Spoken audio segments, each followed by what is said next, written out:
உங்களுக்கெல்லாம் இந்த இடத்துல யார் கிடைச்சிருக்கிறாங்களோ அவங்களுக்கு இந்த நேரத்துல நான் ஒரு அதிசயத்தை இந்த இடத்துல உங்களுக்கு முன்னாடி காமிக்க போறேன்.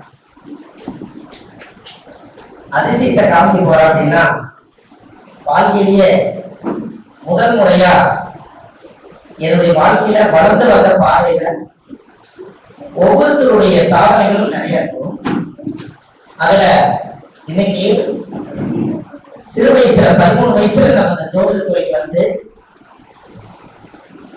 2 கண்ணும் தெரியாத ஒரு குருட்டு கிளியை வச்சு ஜாதகம் பார்த்திருக்கேன் 3 வருஷமா. 2 கண்ணும் தெரியாத குருட்டு கிளி. அது எப்படி ஒரு விஷயம் பாருங்க.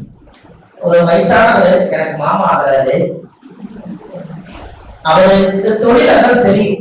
அந்த காலத்துல பெரிய ஜோதிடர்கள்னா பெரிய பெரிய மகான்கள் தான் ஜாதகத்தை கணிப்பாங்க. ஒரு ஏழப்பட்ட மக்கள் எல்லாம் கிளி ஜோசியம் பார்ப்பாங்க. எங்களுக்கு இந்த கிளி ஜோசியம் என்ன பண்ணுது கேட்டீங்கன்னா, பல உயிர்களை காப்பாற்றி விடுது.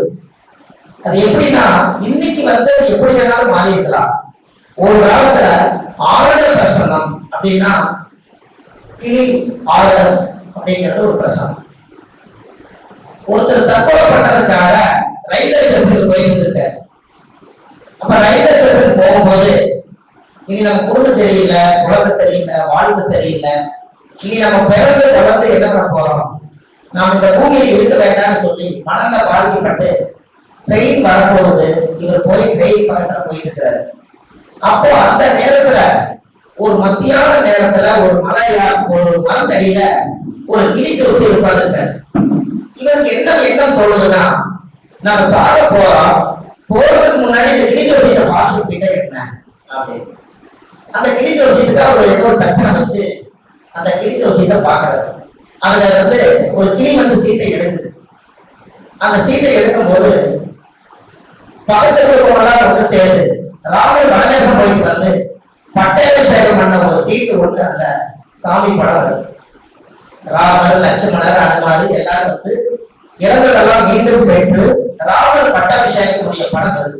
அந்த ஜோசியர் சொல்றாரு, இன்னும் 2 நாள் கழிந்து விட்டால் உங்களுடைய மனைவி, குழந்தை, குடும்பம் எல்லாம் சேர்ந்து இளங்கலெல்லாம் மீண்டும் வந்து நீங்க சந்தோஷமா இருப்பீங்க அப்படின்னு உடனே சொன்ன உடனே அவருக்கு என்ன போச்சுன்னா, சாக போற எண்ணத்தை மறந்துட்டாரு. இந்த 2 நாளே என்னோட மனைவி வந்து சேர போகுது இல்ல, என் குழந்தையெல்லாம் என்னை வந்து பார்க்க போகுது இல்ல, அப்ப நான் எதுக்கு இப்ப ரயில விழுகணும்? இந்த பச்சை சாஸ்திரத்துல நம்பி திரும்பி வீட்டுக்கு வந்துட்டார். இங்க ஜாதகத்தை கிடைச்ச ஒரு பலன் சொல்ல, ஒரு கிளி ஜோசியத்துல உயிரை காப்பாத்திருக்குது. கரெக்டா இல்லையா? அப்போ அந்த கிளி ஜோசியம் அடிப்படையில இருந்து 13 வயசுல இருந்து இன்னைக்கு 43 வருஷம் ஆகுதுங்க. 30 வருஷமா அந்த துறையில இருக்கும். அதுல 30 வருஷமா இருந்த துறையில சுபமாரிமுத்துன்னு சொல்லி இன்னைக்கு எல்லா இடத்துலையும் ஜோதிடம் பார்த்து எல்லா மக்களுக்கும் நம்மளால முடிஞ்ச உதவி செய்துட்டு வந்துட்டு இருக்கோம். இந்த இடத்துல மட்டும் ஒரு சின்ன ஒரு அறிமுறை என்ன அப்படின்னா, எனக்கு 2 குழந்தைகள், எனக்கு 2 பசங்க, ஒண்ணு பிரவீன்குமார், ஒண்ணு விஷ்ணு. இந்த குரு இதுல வந்து அவர் வந்து என்னுடைய மகன் இந்த இடத்துக்கு வந்துட்டார். ஆனா முதல்ல உலகத்துல இங்கதான் அரங்கேற்றம் பண்றார் பிரவீன்குமார் ஒரு சொல்றார். இது என்னுடைய வாரிசு.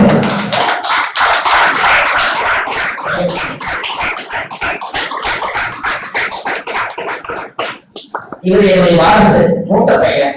இன்னொருத்தர் வந்து இளைய பையன் இருக்கார். அவர் ஒரு பிசினஸ் படிக்கிறாரு. இவர் வந்து டைரக்டர் ஆகணும், எடிட்டிங் பண்ணணும், கேமரா எடுக்கணும் அப்படின்னு சொல்லி அவர் அதில் போய் சேர்ந்துட்டார். அப்பாவுக்கு உதவியா இருக்காரு, உதவியா இருக்காரு. இது என்ன ஒரு விஷயம் கேட்டீங்கன்னா, நான் இந்த இடத்துல உட்கார்ந்து ஜாதகம் வந்து பார்த்து மக்களுக்கு பரிகாரமா சொல்லக்கூடியத இந்த வயசுல என் மகன் முன்னாடி உட்கார்ந்து பாக்குறாரு இல்லைங்களா, அது எனக்கு கிடைச்சிருக்கு. நாளைக்கு ஜோதிடத்துல என்னால முடியலைன்னா, எங்க அப்பா வந்து எப்படி எல்லாம் ஜாதகம் பார்த்து எத்தனை பேருக்கு நல்ல விஷயத்த சொன்னாரு, அதை நம்ம காப்பாற்றுகிற எண்ணம் அவர் வருவதா, அதுக்காகவே ஆண்டவரை வர செய்கிறார். இன்னைக்கு சனிக்கிழமை ஞாயிற்றுக்கிழமை லீவு, அதனால காலையில 6 மணிக்கு நான் கூட்டிட்டு இருக்கிற கேமரா எடுத்துட்டு இங்க வந்து குருவுக்கு ஒரு வணக்கம் சொல்லி அவர் காலையிலிருந்து இருந்து எடுத்துக்கிட்டாரு. அந்த கூட்டத்திலே சொல்லாட்டு இருந்தேன். சரி, அது ஒரு வாய்ப்பு, இப்படி ஒரு வாய்ப்பு கிடைச்சதுனால இன்னைக்கு அவர் குருவோட ஆசீர்வாதத்தால என்னுடைய மகனை வந்து இன்னைக்கு வாரிசு பிரவீன்குமார் அவருக்கு அறிமுகப்படுத்தி வச்சுட்டேன். ஏன்னு கேட்டீங்கன்னா என்னுடைய புண்ணியம் எல்லாம் அந்த குழந்தையோட ஜாதகத்தை நான் பார்த்தேன். எனக்கு ஒரு போட்டோ அனுப்புனாரு. என்ன அனுப்புனாருன்னா, ஒரு 25-30 நாளைக்கு முன்னாடி ஒருத்தர் ஒரு பர்ஸ்ல ஒரிஜினல் ஐடி, பேன் கார்டு, பணம் கொஞ்சம் என்னென்னமோ பொருள் எல்லாம் வச்சு ஒரு சிகரெட்ல ஏதோ பின்னாடி பேக்கெட்ல வச்சு கீழே போட்டாரு. அவர் கீழே போட்டு போயிட்டாரு. இவர் பின்னாடியே போயிட்டாரு. இவருக்கு கிடைச்சிருக்குது. எண்ணம் என்னன்னா, யாரோ ஒருத்தர் கஷ்டப்பட்டு இவரோட purse, ID, original passbook, password எல்லாமே இருக்குது, எவ்வளவு தத்தளிப்பாருன்னு சொல்லி அவர் போய் போலீஸ் ஸ்டேஷன் கொண்டு போய் ஐயா கீழே கடத்த கொண்டு போய் கொடுத்தாரு. அப்புறம் அந்த வீட்டு கேட்க இது தாலுகா ஆபீஸ்ல கொண்டு போய் கொடுங்கன்னு சொல்லலாம். அப்புறம் இவர் தாலுகா ஆபீஸ்ல போய் அப்படியே கொடுத்துட்டாரு.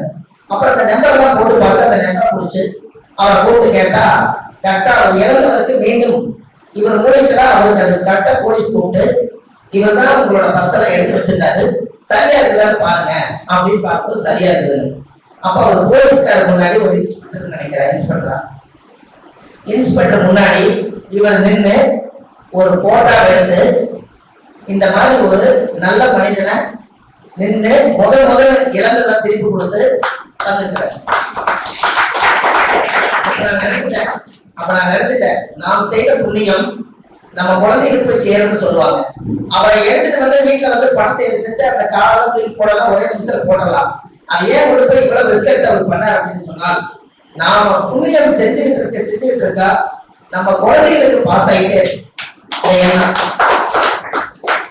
அதெல்லாம் ஒரு சில நேரத்துல இது கிடைக்குது. அதெல்லாம் நம்ம இந்த விஷயத்த சொல்றோம்.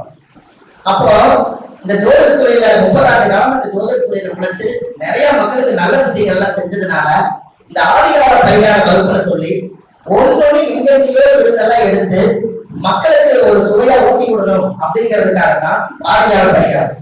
இப்போ பாருங்க, அரிசா இருந்தாரு இல்லையப்போ அரிசா இருந்தாரு. என்ன சொல்றாங்கன்னா, இப்ப அவங்க மேல சொல்லிட்டு இருந்தார், என் பிள்ளைக்கு கல்யாணம் நடக்கலையே நீங்க கவலைப்பட்டு இருந்தீங்கன்னா, யாரோ ஒருத்தருக்கு கல்யாணம் ஆனா அந்த ஊருக்குள்ள பத்திரிக்கை வைக்கிறதுக்கு வீடுகள்லாம் தெரியாதுங்க, உறவினை எல்லாம் எல்லாரும் இருப்பாங்க, உறவினை வீடெல்லாம் தெரியாது, எனக்கு கொஞ்சம் காமிங்க அப்படின்னு சொன்னா உங்க வீட்டுல கல்யாணம் நடக்க மாட்டேங்குதுன்னு நீங்க நினைச்சிட்டு இருந்தீங்கன்னா, அவங்களோட போய் அந்த ஊருக்குள்ள பத்திரிக்கை வைக்கிறதுக்கு அவங்களோட கூட ஒரு நாள் கூட போயிட்டு வாங்க. கூட போயிட்டு வந்தீங்கன்னா எல்லா வீட்லயும் போய் பத்திரிக்கை வச்சு தண்ணி குடிச்சிட்டு டீ சாப்பிட்டு வருவாங்க. அப்ப இந்த கல்யாண ஆளாளர்கள் கூட போனாங்கன்னா இந்த பக்கம் நிக்கிறவங்க பத்திரிக்கை கொடுக்கும்போது என்ன சொல்லுவாங்கன்னா, நம்ம வீட்டு கல்யாணம் நேரத்திலே வந்ததுன்னு சொல்லுவாங்க. அப்ப இவங்களும் நம்ம வீட்டு கல்யாணம் ஆயிடுவாங்க, இவங்களையும் கூட வச்சுக்கலாமா? அவங்க சொல்றது நம்ம வீட்டு கல்யாணம் எல்லாம் குடும்பத்தோட கல்யாணம் பாருங்க. அப்ப இந்த கூட போனாங்கன்னா இவங்களுடைய யோகை இவங்களுக்கு வேலை செய்யும். பூவோட சேர்ந்து 4 மடங்குங்கிற மாதிரி ஒரு எளிமையான பரிகாரம் இதெல்லாம். அப்போ அந்த கல்யாணம் ஆகாம யாரெல்லாம் இருக்காங்களோ அவங்க வந்து அவங்களுடைய குடும்பம் அந்த திருமணத்துக்கு கூட போகணும், திருமணத்துக்கு உழைச்சு கொடுக்கணும். அப்பதான் அந்த ஜாதகத்தில் இருக்கக்கூடிய சுக்கரனுடைய தோஷம் பத்தியம். அப்போ ஒருத்தருடைய ஜாதகத்துல ஒரு கல்யாணம் நடக்கிறதுக்கு எந்த கிரகம் தாமதமா இருக்குன்னு சொல்லுங்கப்பா. எந்த கிரகம் ஒரு கல்யாணத்துக்கு தாமதமா நடக்குன்னு சொல்லுங்க. சனி காரணம், ரைட்? சனி. அப்புறம் கேது, அப்புறம் குரு. சரி ஐயா, நீங்க நல்லா பாருங்க, ஜாதகத்துல எந்த கிரகம் கெட்டுதோ அந்த உறவுகளோட நீங்க தொடர்பு வச்சுட்டீங்கன்னா அந்த கிரகத்துக்கு உயிர் வந்து. இப்ப அத்தை நான் மூத்த சகோதரியா? எனக்கு அத்தை மூத்த சகோதரி சுக்கரன் இல்லாம?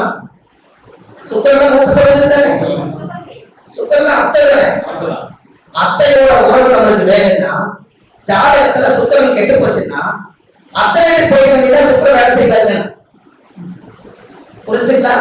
அத்தை வீட்டுக்கு போய் அத்தை நல்லா இருக்கிறீங்களா, சாப்பிட்டீங்களா, ஏன் உடம்புல இழைச்சு போச்சுன்னு கேட்டீங்கன்னா அவங்க மனசு இழகிருச்சுனாலே உங்க ஜாதகத்துல அத்தைங்கிற சுக்கரன் அது வேலை செய்ய ஆரம்பிச்சு. அதுக்கப்புறம் கல்யாணத்துக்கு நாள் முடிச்சு பாருங்க, கல்யாணத்துக்கு பொண்ணு பார்க்க போகும்போது அவங்களுக்கு தலையிலே இருப்பாரு. அப்ப எந்த கிரகம் கெட்டுதோ அந்த கிரகத்தினுடைய காரகத்தை நீங்க இயக்கணும். இப்போ 9 கிரகத்தை இயக்கலாம். இன்னைக்கு 9 கிரகத்தை இயக்கலாம். ஒரு நாள் வாழ்க்கையில எழுதாதீங்க. ஒரு நாள் வாழ்க்கையில நவகிரக கோயிலுக்கு போனீங்கன்னா எங்க கும்பகோணம் என்ன கிழமை போனாலும் பிரச்சனை இல்லை. அந்த கோயில்ல ஒரு தேங்காவோட சாய் விட்டு அந்த சாமியோட பார்வையில வெளியே போய் உன்னோட மண்ணை நான் எடுத்துட்டு போறேன், எனக்கு நீ ஆசீர்வாதம் பண்ணுன்னு சொல்லி அந்த மண்ணை எடுத்து சாமி முன்னாடி வச்சு பூஜை பண்ணி அந்த மண்ணை எடுத்துக்கணும். சூரியனார் கோயிலையும் மண் எடுங்க, சந்திரனார் கோயிலையும் மண் எடுங்க, செவ்வாய் பகவான் கோயிலையும் மண் எடுங்க. எல்லாமே தெய்வத்தை கேட்டு 9 நவகிரகத்தினுடைய மண்ணை நீங்க எடுத்துருங்க.